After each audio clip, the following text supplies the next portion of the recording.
Alright, so this one here is another one of these rambles.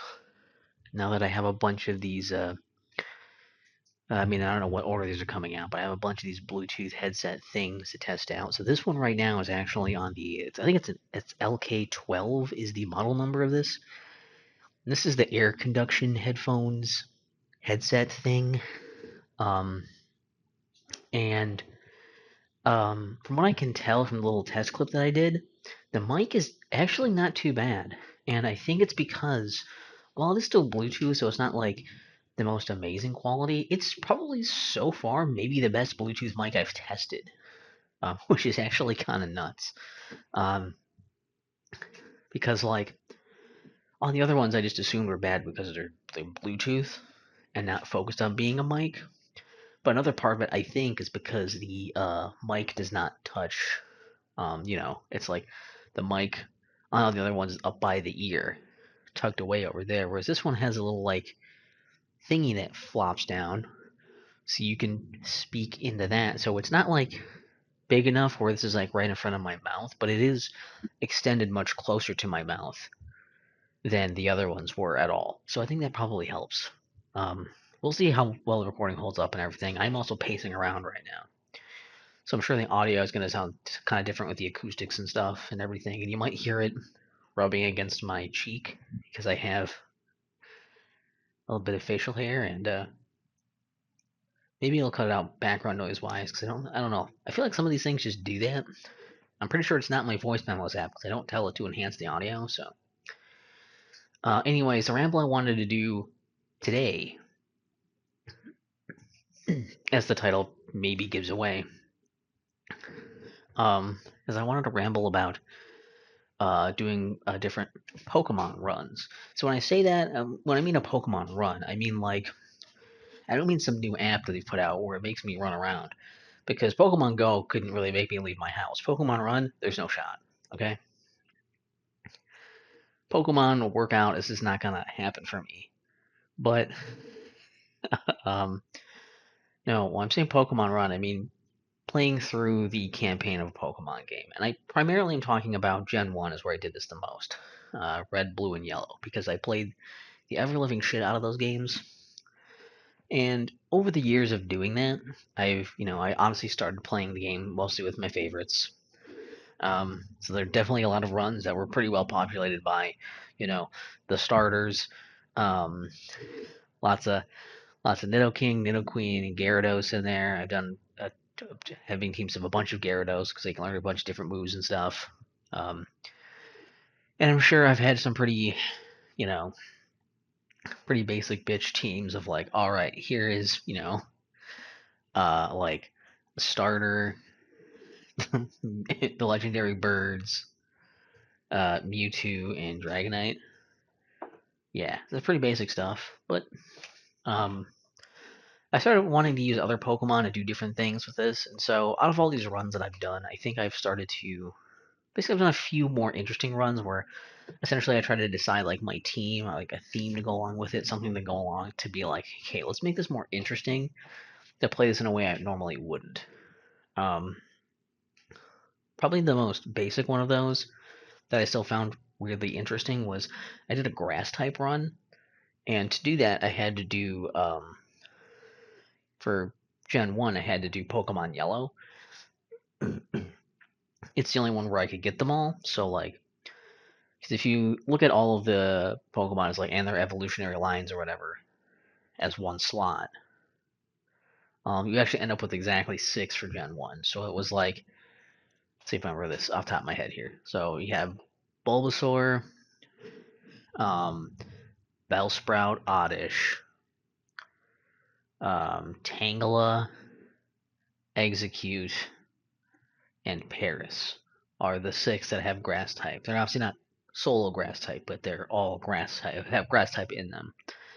And it is also kind of crazy. There's only like six lines throughout the whole thing that are that. But I guess it is Gen 1. There's not tons of Pokemon necessarily when you cut them down by the different lines and things. So, like, it's not that crazy, but it feels like it for some reason. Um, Sorry for the little coughs. I didn't just eat. I feel like whenever I just eat, I I get a bit of the coffees. Coffee. Um,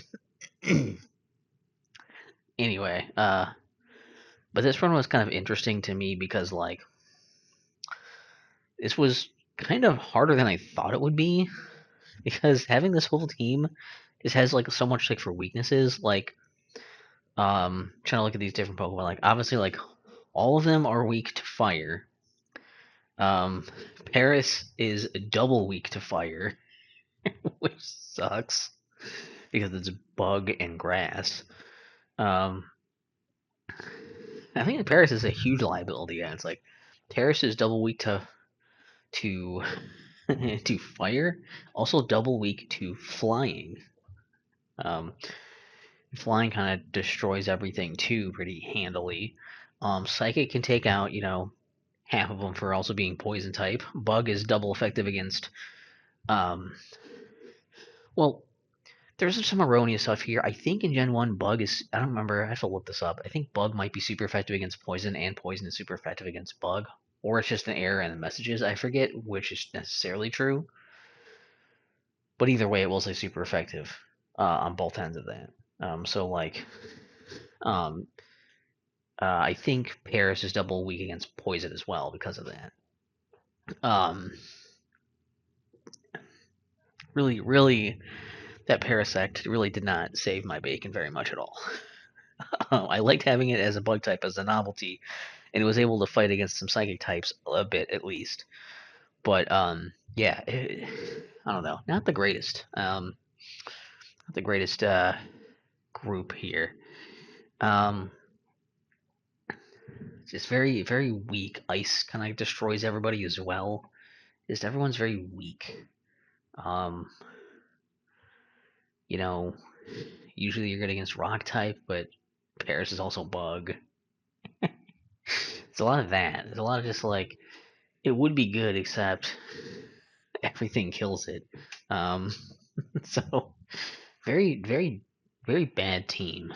Honestly, you do have to try. So part of the building that team was like I tried to build the different ones differently. Like obviously again like so like with the different typing and stuff.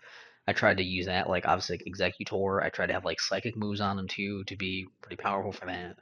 Um, so he's a big hitter and he has that type coverage there. Uh, Venusaur can't learn any poison moves or like poison attacks to get stab in Gen 1, so uh, for Venusaur, I pretty much was like, it's like, okay, like, I want to have like, I think I had like Vine Whip and Razor Leaf on him to make him stronger. I was trying to give him like something to work with here, then you get a lot of uses. I don't remember if I used any PP ups on them or not, I guess.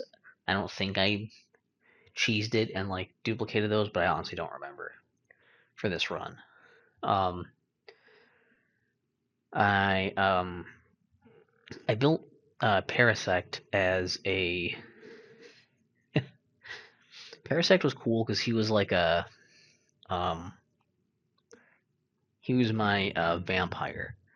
So I wanted him to have absorb. I was like absorb, Giga Drain, Leech Life, and I don't know if it learned Leech Seed or not. I don't remember if it learns that or not. Because if it did, I think I gave it that too. But I may have given it another move just to help have something else. So I could take advantage of the grass and bug types as well. Um, and just kind of keep him alive and try to give him a bunch of HP and stuff. I don't know. It was fun. It was a fun like idea, even if it didn't work out super well. It was a fun thing like conceptually. Um, I just don't remember if it had Mega Drain. Do Mega Drain and Giga Drain both exist in Gen 1? I forget if I could learn all of that, but I think I learned at least one of the Giga Drain from beating Erica, anyways. Um, what else here? So, I built Victory Bell and Tangela in a similar fashion. I think Victory Bell was more geared towards, a little more, could do a little more because it's also poison type. So, like, I think Victory Bell had like acid or something too, something like that. Like it had poison moves. You could take advantage of the poison stab as well. But both Tangela and Victory Bell were built around the idea of poisoning and then trapping the enemy. So with Victory Bell, it had wrap and poison powder. So I could poison them with poison powder, then get them caught in wrap, and then they would take chip damage from the wrap and the poison powder. With Tangela, it knew bind and toxic. So Tangela could badly poison them and then trap them and just do tons of damage, really rake up the damage with uh, that bind, keeping them in place. Um, and I think Vileplume was actually fairly normal too. I think Vileplume was mostly like, again, I wanted to know, like, I think it learned like acid and sludge or something like that, or sludge bomb, whichever of the two it learns, whatever. It gave it like that. And it knew like pedal dance, and I don't remember what else it knew. Now I can't remember if I gave it another grass move or if I just gave it a regular move to fight. But I was like, well, pedal dance is its thing. I gotta give it that. Yeah, and it's just it was like I say, it was kind of a fun thing to kind of like plan out and like do. I do remember also initially I had to catch a second Bellsprout because the first Bellsprout I caught, I think I passed over. It was either for Wrap or for Poison Powder. It was one of the two. Whatever move it was, I missed the one move. It might have been Poison Powder because I think you might start with Wrap, maybe.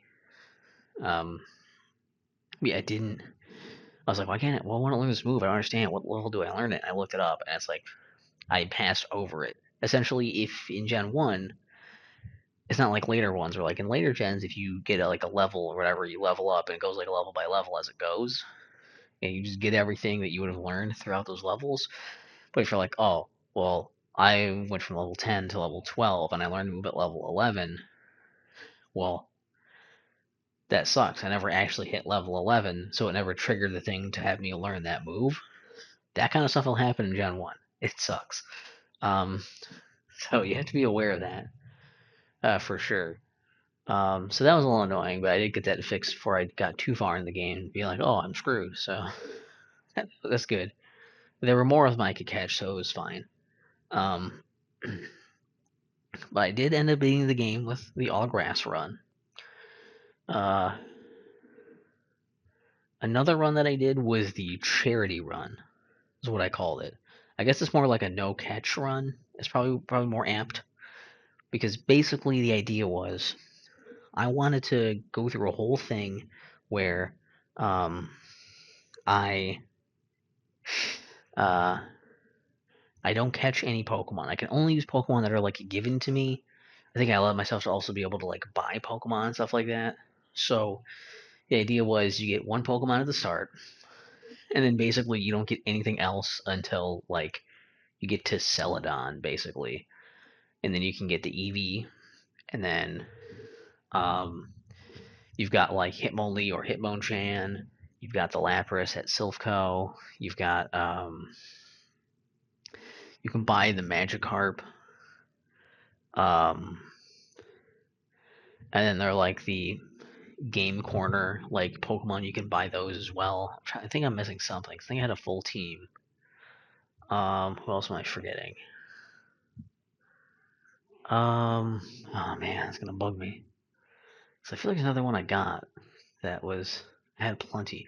Oh, the fossil Pokemon also. That's what it was. So you have like you can get like Aerodactyl and you get Kabuto or Kabuto or Ammonite from there.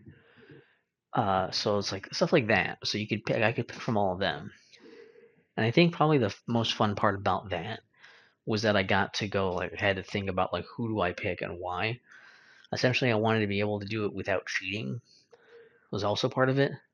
Um, because like obviously with my all grass run, I want to say that yes, I did have to get I had to get a water Pokemon to use Surf, for example. I had to like I got a Pokemon that knew Fly so I could fly around. I just never trained them or use them. I just used them to get around and then put them back in the PC when I was done. I didn't train them. They were all like low level. Like these will if they go out and I have to put them into battle because I run out of Pokemon, I won't attack. I'll just let them die. That kind of thing. So I mean, Fate. I've let them faint. And yeah, it's I don't know.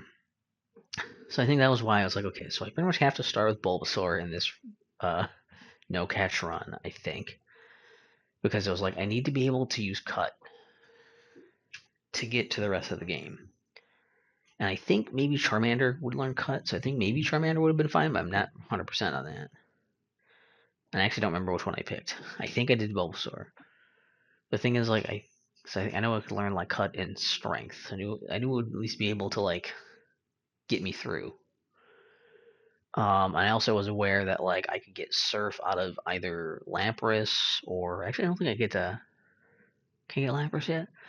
Stuff like I know like Lapras was in the wings, Gyarados. I could probably get something else that could do Surf. I wasn't that worried about that. Yeah. Also, fun fact. Um,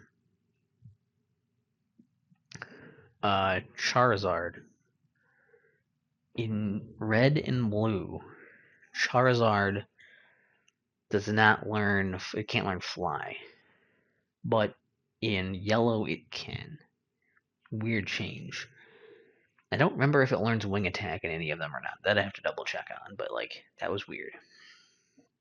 But that was, yeah, like I said, that was a fun run. Kind of like playing around who do I need and when, and which evolution is going to be more beneficial, which fighting Pokemon do I want, that kind of thing. I feel like that kind of mattered more. So it was fun. And then also there was what am I thinking of? There was can you hear my hands doing this? Maybe a little bit, but only when I'm talking because it's noise canceling the stuff. Yeah, probably. So I think that was pretty much that run. The other run, and probably my favorite one, the one that I think about and I mention all the time, is I did a Beedrill only run. And some people, when I say that, get it in their head that I had like a bunch of Beedrill. No, no, I used one Beedrill in Pokemon Blue. And because I think you can't get it in. I think you can only get it in Blue. I think maybe you can get it in Red also. I think it's like you can't get it in Yellow. But basically, the whole thought process behind this was, um, I started off like I used to always get Beedrill. I always thought Beedrill was cooler than Butterfree, even though I don't actually like bees in real life because I'm like they will sting me. I don't like them. In the game, it was like that thing looks way cooler. So I want this doughy looking butterfly. I don't want this badass bee. Obviously, I want the bee, but the problem is that it's number one not as good as Butterfree. It just isn't, right? I can admit that. Gameplay wise, Butterfree is a better bet. Just get Butterfree. But also, because it's like one of these early game quick evolution Pokemon, it also falls off horribly fast in your party. So I feel like every time I had it on my team, everything else just got so much stronger, even at the same levels, that it just kind of couldn't get anywhere and I had trouble growing or doing anything. So then I kind of was like, well, if Beedrill can't do anything, what's the point? Like why do I leave it on my team? And I pretty much always ended up getting rid of it. So I'm like, you know what? I really want to see Beedrill do well. I think it can be good. So what if I give it the best chance possible and only use that? It can't fall off in the team if it is the team. Um, and I loved it. It admittedly, I did have to do some cheesing to make this work. Obviously, I had to get Pokemon to use HMs. Beedrill cannot surf. I did not bother giving it cut and wasting a move slot since I had to get others anyways for surf and strength. So I had Pokemon for that and for flying and that kind of stuff. And I managed. I just got a Pikachu for Flash. I'm like, that's just gonna make that cave easier. I'm just gonna do it. Just gonna do it. I don't care. But I made sure that all these Pokemon also had moves on them that would disallow me from like using them. So like, if I ever like my Beedrill fainted and I had to switch this other Pokemon that was on me to be using HMs, I would purposely always use a move that wouldn't hurt the enemy Pokemon so that I would eventually die. Um, so I never actually trained them. It was like Beedrill was doing all of it.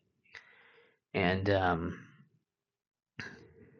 it was I also did the thing where I did use the missing no glitch, and I got a bunch of extra PP ups so I could have my moveset. And I believe I'm trying to think what my moveset was for sure. I'm trying to think.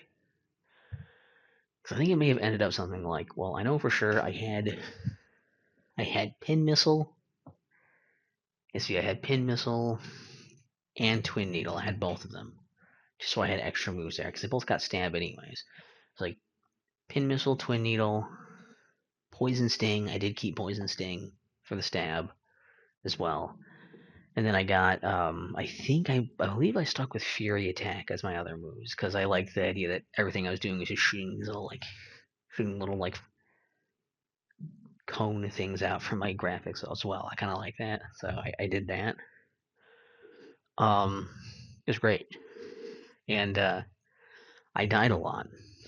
I had a lot of times where I had to go back and heal and come back and fight more. And I will say that it was a close call. I ended up, I believe, I was like fighting to Elite Four. I barely made it through on my winning run. I leveled up to like 98 on my last run through there, but I beat everybody with Beedrill. Um, it did happen. I mean, I was prepared to be like, I might have to get a bunch of heals for this too, but like, no, no, I might not need that. I did it. And that was a tough one. That was a hard fought. I mean, you do get over leveled pretty easily, because you're the only Pokemon you're training. But man, and of course, going through the victory lap, I did go and I kicked Mewtwo's ass just to really send it home. So it's possible to do, and it felt really good to finally be like, yeah, I can use Beedrill. And that's also why I'm still a little torn at this point now too, because people are like, "What's your favorite Pokemon?" And I'm like, part of me kind of wants to say Beedrill after that. Part of me still wants to say Golem because it was my first level 100, and you never forget your first, you know? Still to this day, I name my Geodude Dogum XI. I know I'm never going to trade it to make it a Jude or a Golem anyway, so like whatever. But like if I did, I could do that again. Um, and I also have done the Beedrill run in Pokemon X. It is much harder in X.